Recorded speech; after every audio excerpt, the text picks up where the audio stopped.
No DQ Galaxy. We are live with a recap of AEW Dynamite for Wednesday, March 8th, 2023. We are coming off the Revolution pay-per-view. This was AEW's first time in Sacramento, California, continuing the West Coast swing. Shout out to everybody watching this live. K-Dog28, Randy Engel, City by the Bay, Oofman Entertainment, Michael Wayne, Dave Scheffler, Walter Cruz, of course. Thank you for being the early birds. I appreciate it. Now, let's get into this Dynamite recap.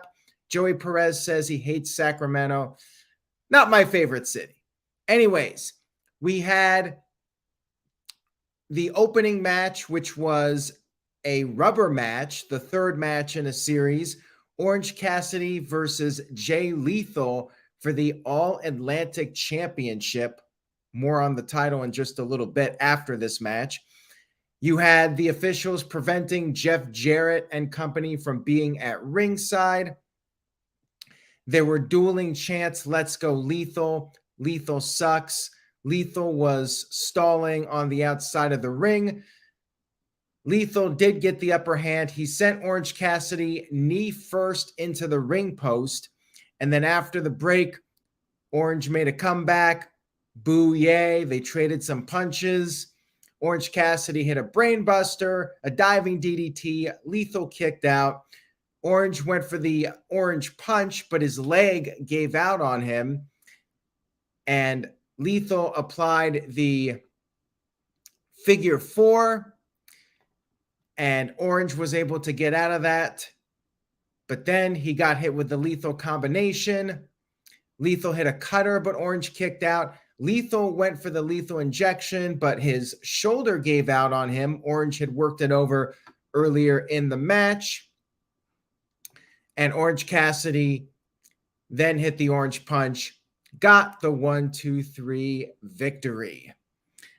After the match was over, Jeff Jarrett attacked Orange Cassidy from behind, broke the guitar over Orange Cassidy's knee. Best friends ran down and Jarrett took his leave. There is a follow-up to this, so stay tuned. Match was fine. It was good, but nothing special here, in my opinion. I just don't care about the All-Atlantic Championship. I've been saying that for a while now. Jeff Jarrett being involved. I'm sure Big Baller G of NoDQ.com is loving this.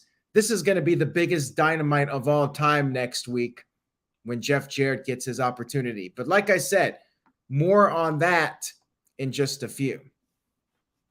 Will Hobbs, Powerhouse Hobbs, cut a promo for the main event, getting his opportunity at Wardlow. He brought up how Wardlow's car was broken into. Wardlow posted a video. The TNT title was stolen, and Hobbs said that that would have never happened to him. Absolute Ricky Starks came down to the ring for a promo, said that he's been having a hell of a week. He beat Chris Jericho at Revolution, but he's not sure what's next. And then all of a sudden, the Bullet Club logo came up, and I think some people were expecting Jay White to show up, but instead it was Juice Robinson, which makes more sense. A lot of people also think that Jay White is going to WWE, and Juice Robinson has already been doing a lot for AEW, and he's with Tony Storm in real life. So, of course, makes sense for him to be part of AEW. So Juice Robinson attacked Ricky Starks, and I guess that's what's next for Ricky Starks. I figured if I was Ricky Starks, I would say I'm going for the world title. I'm a little surprised that he would even say he's not sure what he's doing. Like, if I'm in there, I beat Chris Jericho, I want a damn shot at the world title. Like, why would there even be doubt? But anyways, whatever. Juice Robinson, Ricky Starks, something for Ricky to do for the time being, I suppose. I don't care about the Bullet Club in 2023. I just don't. I never really cared much about them to begin with, but, they have a very strong cult following, and I guess this might bring in a few eyeballs for AEW. Not sure how many, but we'll see. We then had a backstage promo from Wardlow about the main event, and FTR let him borrow some clothes. Like the person who broke into his car took everything apparently, and he doesn't physically have the title, but he is the champion, and nobody is taking that from him. We'll see. More on that later. We do have a few super chats here. TJS, I will get to your super chat at the end since it talks about the end of the show. Walter Cruz sent in $2. Thank you, Walter. Says, Big G will cry, Double J new champion next week. It would be hilarious. Like if that happened, Big G would have the biggest celebration of all time. Let's be real here. But imagine that if Jeff Jarrett won the championship from Orange Cassidy, the internet would lose their shit. But Big G would be the happiest man in the entire United States if there was a title change on next week's show. We had Renee Paquette interviewing Ruby Soho. The women's segment, since it was International Women's Day, Tony Khan had to give the women a different spot on the show. So hats off to Tony Khan for that. Ruby Soho interviewed, cutting her first heel promo since turning against her friend at the Revolution pay-per-view. She said that it should not come as a surprise. People created this monster. When she fought Britt Baker in 2021 at the Grand Slam, people were thrilled that Britt won. And then when Ruby won her Owen Hart tournament match against Chris Statlander, she got booed out of the building. And she said at Revolution, she finally realized that nobody would come to her defense or appreciate her. She said the same thing happened with Toni Storm. Same thing happened with Saraya. People wanted Saraya to come back.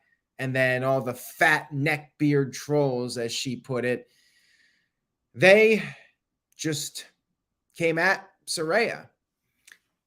Ruby said that they are there to rebuild the women's division. She then called out her opponent, Sky Blue. Sky Blue always putting up a good fight, but always coming up short. Maybe she'll be the new Action Andretti and she'll pull off a big upset one day, but this was not the night. Ruby got the win. She pulled the hair, which the announcers brought up is something she usually does not do. She pulled the hair and then won with the Destination Unknown. And then after the match, Saraya and Toni Storm came out with spray paint. I think a fan at ringside was chanting NWO, and that was quite audible. They had the spray paint, and they're calling themselves the Outsiders too. You know, Bullet Club, For Life, Outsiders. You have to say the NWO definitely left its mark on the wrestling industry. Willow Nightingale ran down to try and help, got in Ruby's face, but Saraya and Toni attacked her from behind. So yeah, even poor Willow was the victim of this new heel persona of Ruby Soho. I will say Ruby did cut a good promo, but I still really do not care much about this storyline. I have to be totally frank with everybody on that one. Then we had Adam Page backstage with Renee Paquette. Page's eye was blackened, and he said he's physically been doing better, but mentally all is well. He apologized to Renee Paquette for what she had to see.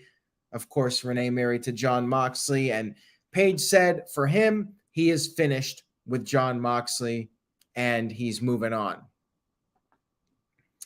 We had a video package with interview clips of MJF after the match with Bryan Danielson. And basically, he said that next week he is going to have a big birthday celebration. So I guess happy early birthday to MJF. And they're going to be celebrating it in Winnipeg. And he said that it will be a renewed bar mitzvah. That's going to be next week. We'll see who ends up crashing that party. We had Tony Schiavone in the ring with a promo for FTR. And Cash Wheeler spoke first, said he missed the fans, said 2022 was great, but obviously they had a rough period where they lost all the championships they won. They lost one of their best friends in real life, Jay Briscoe, of course, and they said they had to recharge. They said the Guns, however, are spoiled, entitled little assholes. And that's when Dax Harwood cut in and said it's time for retribution and said that they're going to win the titles for the Briscoes and for the fans. Nice segment here. Obviously, FTR going for the titles, but no clear indication if they're staying with AEW long term. Word on the street is that their contracts are still coming up, and I guess anything's possible. That's what they're making you believe at this point. Jade Cargill was backstage, and she issued a challenge to any Canadian wrestler for next week's show. And Twitter, of course, the internet in general, speculating on that. I saw some people mention Tyra Valkyrie, trying to think of some Canadian-based female wrestlers that could possibly fit the bill. What do you guys think in the chat room? Let me know. We then had JAS, the Jericho Appreciation Society, Chris Jericho along with Daniel Garcia and Sammy Guevara versus AR Fox and Top Flight. Good match here, but not like an all-time classic by any means. AR Fox did some impressive stuff. He was really going to town on all three members of the JAS, and then things started to break down, and that's when Sammy Guevara, or not Sammy, Jake Hager, who had his hat out there, that's still a thing. Jake Hager hit Darius with a baseball bat while the referee was distracted, and Chris Jericho picked up the win with the Judas effect. Then after the match, the JAS cut a post-match victory promo, brought up their one-year anniversary, and they want to challenge for the trios titles. The Elite, of course, showed up because they want a rematch for the trios titles, and Don Callis was out there, and he said that Elite should be the number one contenders, and not only is Jericho not a number one contender, but he's also not even the best wrestler to come out of Winnipeg, which, of course, is a reference to Kenny Omega, both from Winnipeg. And Jericho said he wanted to fight the Elite. The lights went out, and the House of Black appeared on the big screen, said that both teams are deserving, and if they want the titles, come and get them. And then they popped up in the ring. The lights went out, and they popped there right outside the ring.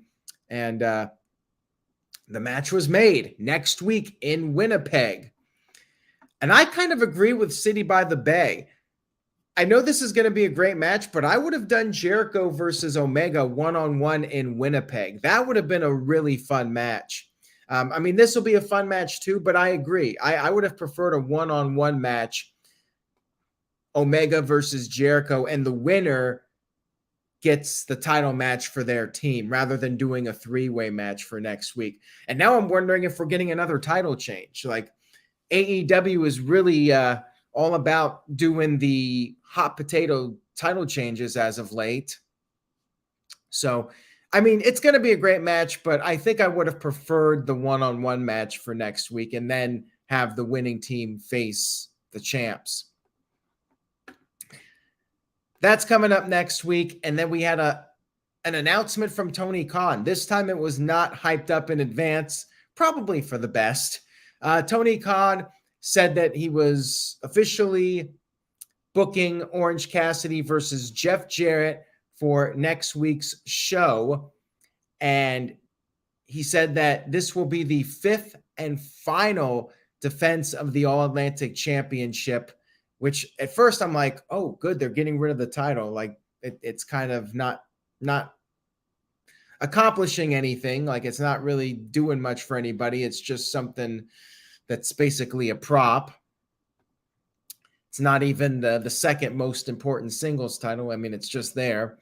But they're, as Tony Khan put it, they are leveling it up. It's now going to be known as the International Championship, which is a name that was used back in WCW for their secondary world title when all that weird crap was going on. But anyways, it's now going to be the International Championship. Orange Cassidy versus Jeff Jarrett. Winner becomes the International Champion. And yeah, like I said earlier, if Jeff Jarrett wins that, it will be a funny moment. And we know Big G will have the greatest time of his life if that happens. And Dr. Dakota Scorpio sent in a $2 super chat, says, I predict Double J is going to win the title for Big G. He better, because we are going to have the greatest no DQ celebration of all time if Jarrett wins that title. And there's TJS's super chat, which I prematurely put up on the screen. So I will get back to that here in just a minute. Just letting you know, TJS, I have not forgotten about it. I will discuss it here in just a few moments. We had a tag team match. Jon Moxley and Claudio against John Silver and Alex Reynolds. More of a squash match than I was expecting. And I'm not really complaining. I mean, I just don't care about the Dark Order at this point. And I feel like there are better guys they can put on the main show, quite frankly. Reynolds got in some offense and Silver got a hot tag. Dark Order was doing well for a while, but then Reynolds tagged back in and Moxley got the upper hand, applied the submission, got the win. No surprise here. Afterwards, Wheeler Yuta came out there and Evil Uno ran down to try and make the save. Jon Moxley reapplied the submission after the match. So basically, this is a full-blown heel turn for the Blackpool Combat Club. I thought that Moxley was going to be taking time off. Whatever happened to that? Poor guy. Never going to get his time off, it seems. So yeah, Adam Page ran down to try and help matters. Evil Uno could not fight off all those guys. And Page ended up punching Claudio. Claudio jumped Page. I mean, what were you expecting? You punch the guy, of course he's going to fight back. And then it became a 3-on-1 attack. And officials ran down, crowd chanted, let them fight, yada, yada, yada. And let's see here. I have to put this up because I was mentioning it. There it is. Double J Jeff Jarrett making his AEW debut. Big G getting to witness one of the most epic moments in the history of professional wrestling when he saw Double J Jeff Jarrett in the flesh. Big G will have the time of his life. He'll sing the song. We got to have him sing the song on camera if Jeff Jarrett wins that title. Backstage, we had 2.0, Daddy Magic and Cool Hand Luke, whatever his name is. They confronted Acclaimed backstage, and they bragged about how Acclaimed are sports entertainers just like them, and they should join them. And basically, the Acclaimed laughed it off. So, I mean, I'm like, whatever at this point. We had our main event of the evening, which was Wardlow versus Will Hobbs in a Falls Count Anywhere match. Did they make this match because Wardlow had no gear? And they're like, well, let's do something here. Let's make it a Falls Count Anywhere match. Try to make the most of this. I'm not even sure what the deal was. So they fought in the parking lot. Will Hobbs used his Sonic the Hedgehog ring as a weapon. They fought on the car. Hobbs was back body dropped on the windshield. They fought into the ring, and Wardlow hit an F10, but Hobbs kicked out. Hobbs threw Wardlow into the barricade and then got at a table, but of course he was the one that got put through the table. Wardlow laid him out on it and then went up top, did a big swanton off the top. That got a huge pop from the crowd. That got a "This is awesome" chant, and then they fought by the announcers, and Wardlow was going to powerbomb Hobbs off the stage through a platform that was set up below. But then all of a sudden, you'll never guess it, QT Marshall showed up with a steel chair and hit Wardlow with it, hit him in the head, I believe, chair shot to the head, as well as a shot to the back. Then he helped Powerhouse Hobbs. Powerhouse Hobbs is a powerhouse, but he still needs some help to powerbomb Wardlow. They double powerbombed Wardlow off the stage, and Wardlow was unable to answer the 10 count. So yes, your new TNT champion is Powerhouse Hobbs. They're renaming the All-Atlantic Championship. They might as well rename the TNT title to the HPT title, the hot potato title. I think that's what we're going to call it from now on, the HPT. So yes, Powerhouse Hobbs is your brand new HPT champion. Shout out to Booker of the Year, Tony Khan, for this one. I mean, like I said last week and during the Revolution recap, Wardlow should be above the TNT title, but at the same time, like, do you really have to hot potato the title? Is Wardlow going to be MJF's next opponent? If not, let him hold the title for a little bit. So I'm not really sure where they're going with this. If Wardlow is not fighting MJF at Double or Nothing, then I would say this was a really stupid booking idea. Like, they should have kept the title on him for a little bit if they have other plans for Double or Nothing. We'll see what happens with that. I'm going on record. Bad idea if Wardlow's not going for that title in the near future. City by the Bay sent in $2 and says, Wardlow's promos are weak. Hobbs is more talented. Well, I'm happy for Hobbs. I definitely am. A lot of people like the guy, and it's long overdue. I just feel like they've been hot potatoing that title way too much.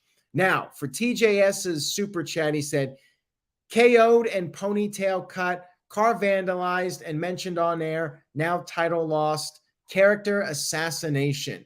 BMJF's bitch again for relevance now. Poor Wardlow. Damn, that was quite the burn there from TJS. I mean, QT Marshall's out there, and I mean, who really cares about that guy at this stage of the game? But yeah, he was out there and he cost Wardlow. So Wardlow didn't lose clean by any means, but it's more so the title. Like, Wardlow can lose a match with people interfering and stuff, but yeah, just the fact that Wardlow ultimately was a transitional champion, which is kind of crazy to think about. Walter Cruz sent in a $5 super chat. Thank you for that, Walter. Says, since when is Falls Count Anywhere mean last man standing? The rules are pin or submit anywhere, not count to 10. Am I wrong? Who knows at this point? I mean, all these names are interchangeable, but you might be right on that one. I don't really pay much attention to it. I'm like, Falls Count Anywhere. I mean, that is definitely, you can pin somebody anywhere, but the 10 count thing is usually associated with last man standing. All right, so that was Dynamite, and I have to say, like, it was kind of a flat show again. I was hoping that it would have been a more noteworthy show. We did have the title change. The main event was the most interesting thing on the show, and we did get a title change, although I'm not necessarily sure that's a positive. The match was good, easily the best match of the night. Most of the other matches were fine, but very forgettable. I'm going with a C+. I mean, I was not impressed with this Dynamite. Again, it's the show has gone downhill a bit, in my opinion, over the past couple of months. Like, I haven't been giving out that many C- grades for AEW. So it's unfortunate because I thought the pay-per-view was absolutely fantastic, but they're still lacking like a really compelling storyline. They had great wrestling. When it comes to guys going out there and having great matches, AEW has no trouble, but they're really lacking with a story that hooks you in. And what do we have next week? Like, what storyline is there? It's really just, well, next week they're doing a trios match. That's the big hook. MJF is having a birthday celebration, which that's interesting. But yeah, no MJF on this show. Oh, I forgot to mention Bryan Danielson. They interviewed him after the pay-per-view and he was crying, very upset. He said MJF was right. He put himself before his family. Tapping out made him ashamed, so he is going home.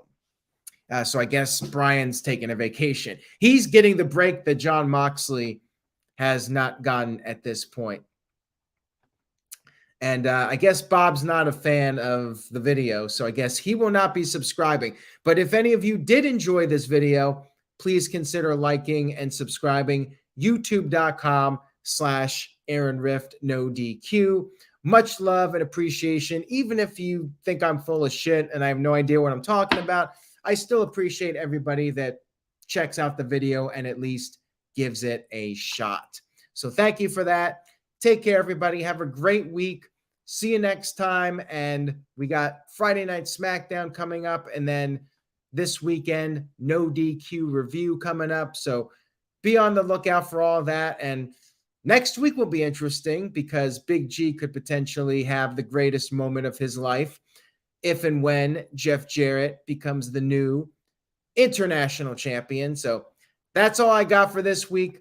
Take care, everybody. And remember, say yes to NoDQ.com, and I will see you all next time.